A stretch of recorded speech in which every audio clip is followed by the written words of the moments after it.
आइए दोस्तों देखते हैं। पहला क्वेश्चन है, लकड़ी के 21 सेंटीमीटर की भुजा वाले घन से काटे जा सकने वाले सबसे बड़े गोले का आयतन कितना है। तो आप इसका चित्र स्क्रीन पर देख सकते हैं और मैं एक छोटा सा चित्र इस पर बना लेता हूं। उसने बोला है, मैं समझाने के लिए एक चित्र बना लेता हूं।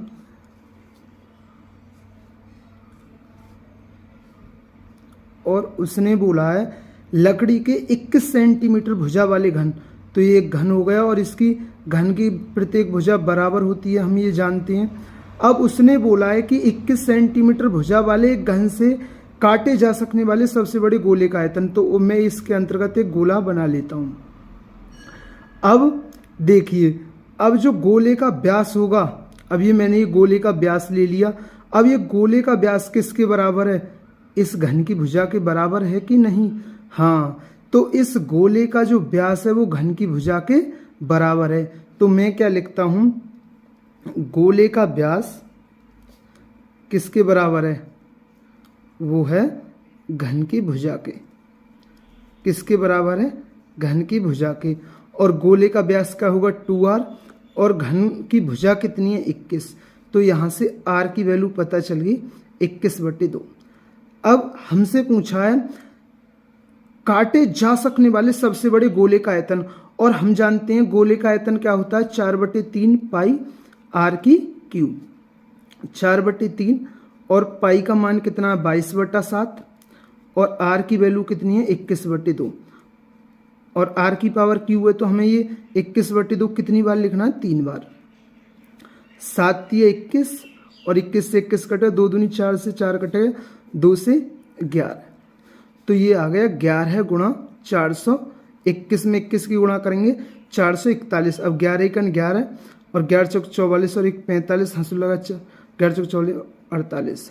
अब ये आयतन है तो किस में होगा, सेंटीमीटर क्यूब में। तो दोस्तों ये क्वेश्चन समझ में आया होगा। इस टाइप का एक और क्वेश्चन देखते हैं जिससे ये क्वेश्चन आपके अच्छी तरीका से क्लियर हो जाए।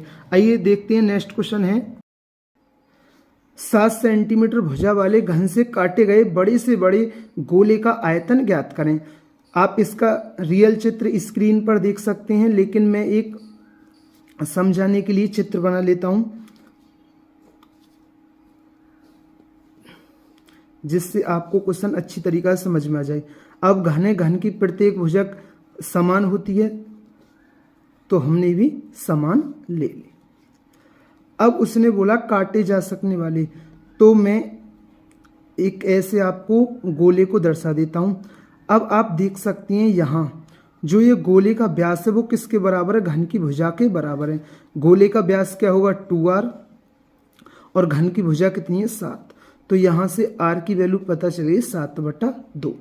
अब उसने पूछा है गोले का आयतन। हम जानते हैं गोले का आयतन क्या होता है 4/3 पाई और त्रिज्या का क्यूब। 4/3 पाई का मान 22/7 और r की क्यू लेनी है हमें। r कितनी है हमारी 7/2। इसे 3 बार लिखना है क्योंकि त्रिज्या का क्यू है। अब 7 से 7 कट गया और 4 से 4 कट गया और 2 से 11 बार कट गया। अब जब 11 की हम 49 में गुणा करेंगे तो ये आएगा 539/3, और जब हम इसमें भाग देंगे तो ये आएगा 179.66। ये लगभग में आएगा। और अगर ये क्या है आयतन है तो ये किस में होगा, इसका आंसर सेंटीमीटर क्यूब में। तो दोस्तों ये टाइप आपके क्लियर हुआ होगा। Thank you.